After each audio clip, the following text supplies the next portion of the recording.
So, our first panelist is Alicia Matz, who began her PhD career at Boston University in the fall of 2017. She received her MA in Classics from Rutgers University in 2017. Her research interests include Augustan literature, politics, and material culture and reception, especially in science fiction and fantasy literature. In her free time, she runs the Lord of the Rings in Latin Twitter, where she's translating Tolkien's Lord of the Rings slowly into Latin, as well as tweeting as Baby Yoda from Disney's The Mandalorian. Okay, Alicia will speak today on Mithrandir, Gandalf, and the Roman cult of Mithras. Thank you. Thank you for that introduction, Jennifer. Let me get my screen shared.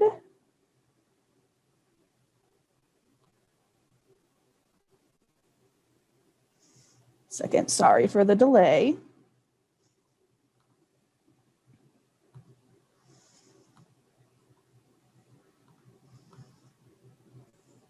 All right, hi all. Today we're going to take a look at just one of the areas I see the ancient world in the Lord of the Rings through the character of Gandalf. I last gave this presentation to a high school, Tolkien's high school actually, and didn't have time to edit, so I apologize if some bits are a bit simple. It's also mixed media in that I referenced the Lord of the Rings books with clips from the movies. But first, you may be thinking, is there really that much classics in the Lord of the Rings? Tolkien himself has said that The Lord of the Rings is, of course, a fundamentally religious and Catholic work, unconsciously so at first, but consciously in the revision. In addition, Norse mythology and Anglo-Saxon literature plays a huge role in the myth building of the books, especially since Middle-earth is not a name of a never land without relation to the world we live in. It is a use of Middle English Middle-eard or Eartha, altered from Old English Middengjord. But in fact, it was classics that first led him to discover his love of languages and linguistics. So it's not hard to find this classical background scattered throughout his works. One way I see this happening is through the Persian god Mithras, whose cult became popular in Rome later in its history. Mithras, also known as Mitra or Mithra, is one of the deities of Mazdian Zoroastrianism. Zoroaster or Zarathustra, a great prophet from Eastern Iran, was the spiritual leader on whose teachings the religion Zoroastrianism is based. It is sometimes called a Mazdian religion because of the name of the chief deity, Ahura Mazda. Within this religion, Mithras is an angelic being who serves Ahura Mazda. Unlike later iterations of the cult, Mazdian Zoroastrianism has few written texts extant. There is a yast or hymn to Mithra included in the older Avesta. This hymn celebrates the god as a sun deity who is the light that brings good, forever battling with darkness. It is Mithra who strives against evil spirits and puts them to flight. This hymn highlights Mithra's key characteristics. He is a god of light and good in the battle between good and evil. Elizabeth Allen, in her chapter Persian Influences in J.R.R. Tolkien's The Lord of the Rings, traces the broad influences of the Persian sect of Mithraism throughout Tolkien's work, concluding that an understanding of the Persian sources of Tolkien's work helps to make clear this natural theology that undergirds, or rather overarches, Middle-earth. In her study, Allen is mostly concerned with the Persian form of the cult of Mitra, incorporated into Mazdian Zoroastrianism. We'll talk about her findings regarding Gandalf and Persian Mithras shortly, but for now let's continue with the history of the cult. Mithraism grew and spread and became especially prominent in the Roman world. The Roman cult of Mithras was a mystery cult popular in Rome and its northern provinces, those from the Danube and Rhine rivers to England, making its deepest impact on the Roman world in the time of the 2nd and 3rd century CE. Participation in such cults was voluntary, and which cult a person joined was up to them. So those looking for a more personal experience with a god might choose to seek out a mystery cult in addition to participating in the state religion. Historians have assumed that Roman Mithraism was originally a soldier cult due to the prominence of cultic sites found in forts in the north. However, when we walk through Ostia, Antica, or Rome and begin to examine the dozens of Mithraea, the main worship place of the cult of Mithras there, what we meet is by no means a soldier religion, but an urban cult. While some scholars see no relation between the Persian cult of Mithra and the Roman mystery cult of Mithras, most modern Roman historians believe there is some connection between the two. Today I'm going to argue that the Mithras of Roman cult has more influence on the character of Gandalf than previously argued. Of particular interest is the battle on the bridge of Khazad-dûm, where Gandalf's fight with the Balrog can be seen as a replication of the Roman Mithraic ritual of Tauroctony. And this clip is purposely going to play without sound, so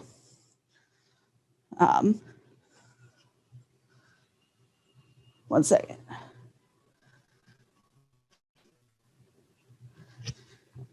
Although Gandalf is prominent throughout the trilogy, the best summary description of him comes in Tolkien's essay on the Istari in Unfinished Tales. But the latecomer was named among the elves Mithrandir, the Grey Pilgrim, for he dwelt in no place and gathered to himself neither wealth nor followers, but ever went to and fro from the Westlands, from Gondor to Agmar, from Lindon to Lorien, befriending all folk in times of need. Warm and eager was his spirit, and it was enhanced by the ring Narya, for he was the enemy of Sauron, opposing the fire that devours and wastes with the fire that kindles, and succors in want, hope, and distress. But his joy and his swift wrath were veiled in garments of gray as ash, so that only those who knew him well glimpsed the flame that was within. Merry he could be, and kindly to the young and simple, yet quick at times to sharp speech and the rebuking of folly. But he was not proud, and sought neither power nor praise, and thus far and wide was beloved among all those who were not themselves proud. Mostly he journeyed unwearyingly on foot, leaning on a staff, so that he was called among men of the north Gandalf, the elf of the wand. For they deemed him, though in error, as has been said, to be of elven kind, since he would at times work wonders among them, loving especially the beauty of fire. And yet such marvels he wrought mostly for mirth and delight, and desired not that any should hold him in awe or take counsels out of fear. Allen has noted that there are many similarities between Gandalf, whom she calls the most highly visible peak of the Persian iceberg in The Lord of the Rings, and the Persian conception of Mithras. As she shows, both are angelic messengers of a higher deity, are known to be friends to all, and have strong associations with light and fire, fellowship, and fidelity. According to Allen, both Mithras and Gandalf are also uniters, military leaders, and have associations with eagles. However, the most significant piece of evidence is, of course, Gandalf's elvish name, Mithrandir. In Elvish, this name means Grey Wanderer, as we already mentioned. Tolkien was a linguist at heart, having created the lore of Middle-earth as a vehicle for his invented Elvish languages, Sindari and Quinton.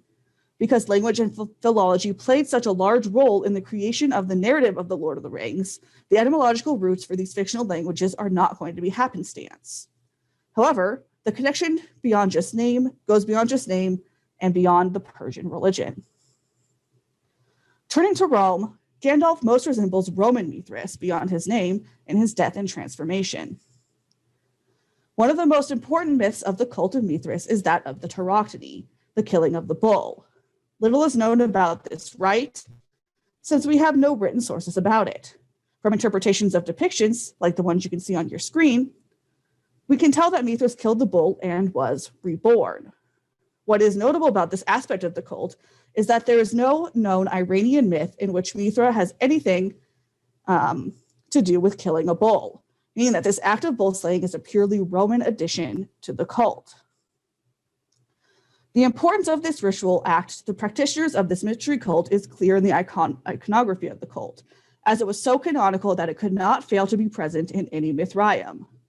The Mithraeum was an underground cave-like banquet hall in which the members of the cult practiced their rituals. Each side had benches for banqueters, and at the end of the walkway there was usually a large cult image, specifically of Mithras Tauroctonos. Mithraea were built underground and resembling caves because Mithras killed the bull in a cave. Thousands of these places of worship with accompanying images have been found scattered throughout the Roman Empire. In fact, one of the more famous ones is located in London and was discovered in 1954, notably the same year that both the Fellowship of the Ring and the Two Towers were published.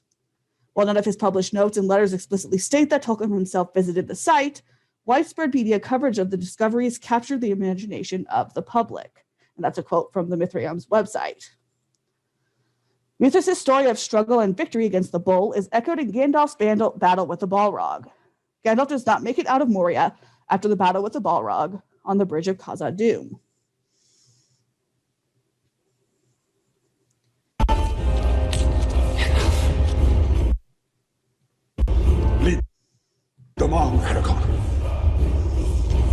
bridge is near. Do as I say! Swords are no more use here. Sorry. Over the bridge! Fly!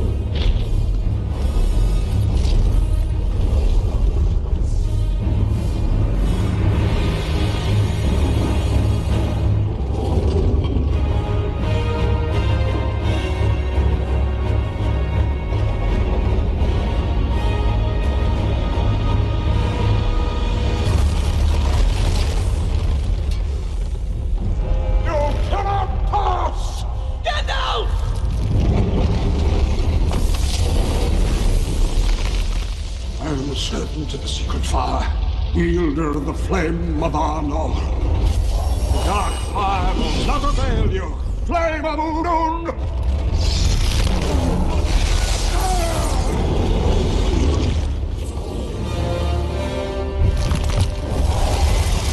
Go back to the shadow.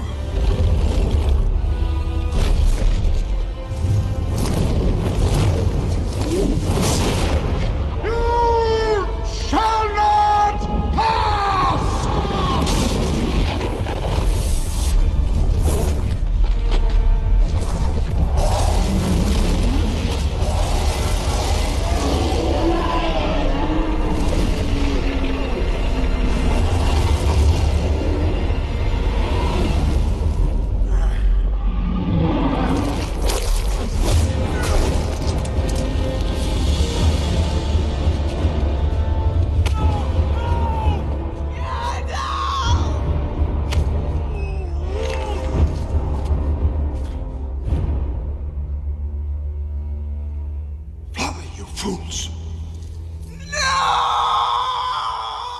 The Fellowship and the audience and the readers all assume at this point that Gandalf has died.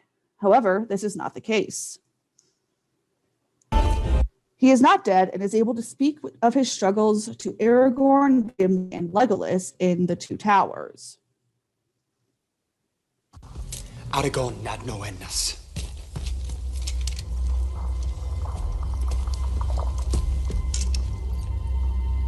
Mancini.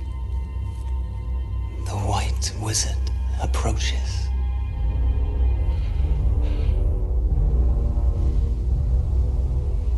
Do not let him speak. He will put a spell on us.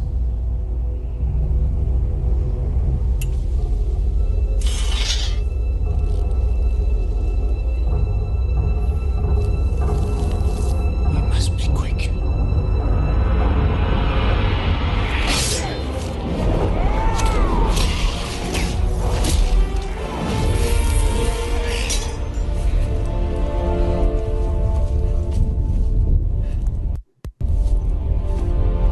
Tracking the footsteps of two young hobbits.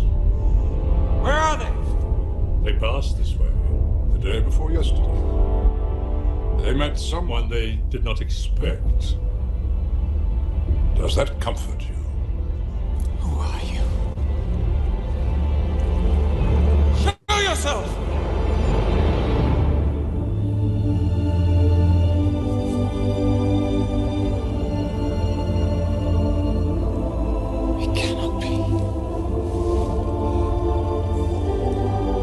Forgive me.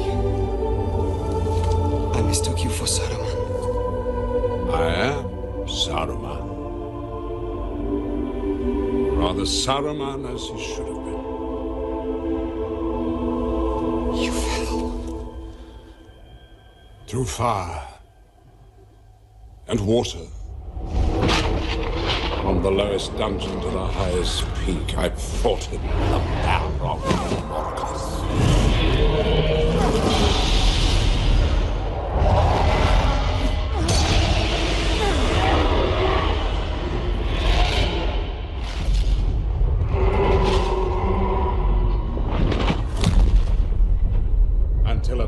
I threw down my enemy and smote his ruin upon the mountainside.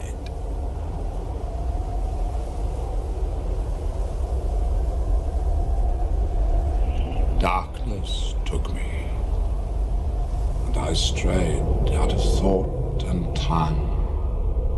The stars wheeled overhead, and every day was as long as a life age of the earth. But it was not the end. I felt life in me again. I've been sent back until my task is done. Gandalf? Yes. That was what they used to call me. Gandalf the Grey. That was my name. Gandalf. I am Gandalf the White.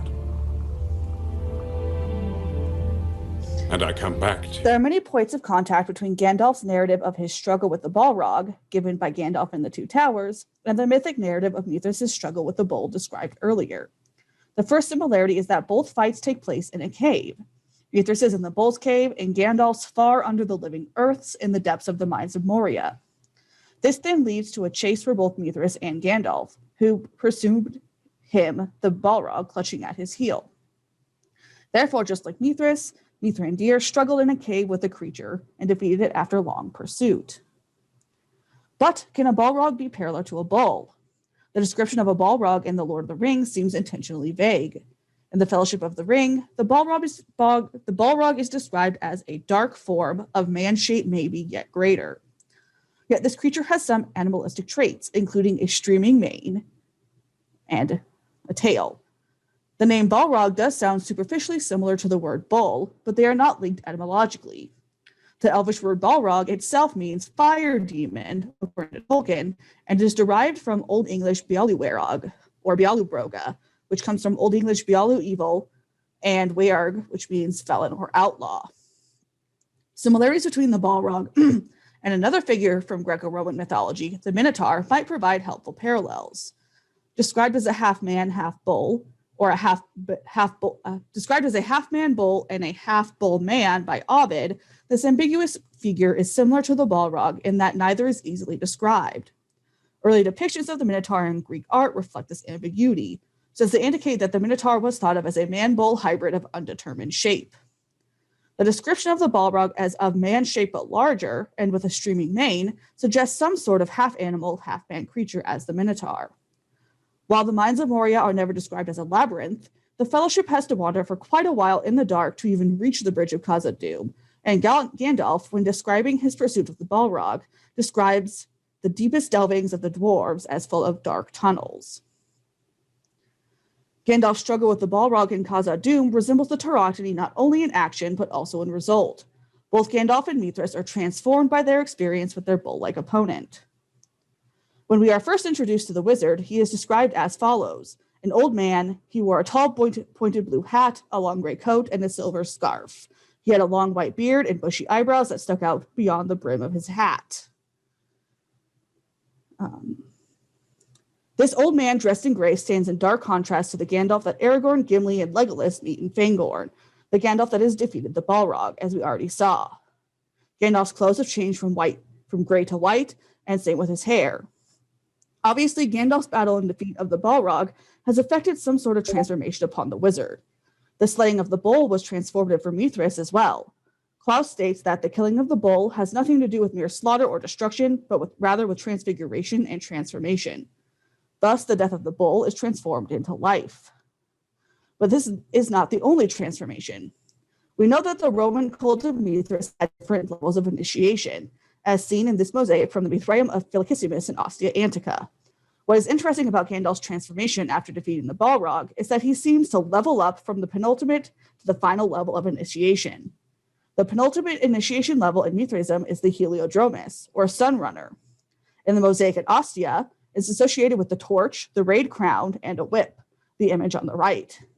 Gandalf's staff is a good parallel to the torch of the Heliodromus, especially since Gandalf actually uses it as a torch. In addition to his associations with fire, Gandalf's appearances seem to match that of the representations of the Heliodromus from the Mithraeum of the painted walls at Ostia, where there is a blue halo around the head of the Heliodromus, and he carries what could be called a staff. After his encounter with the Balrog, however, Gandalf's state resembles the final level of initiation, the Pater.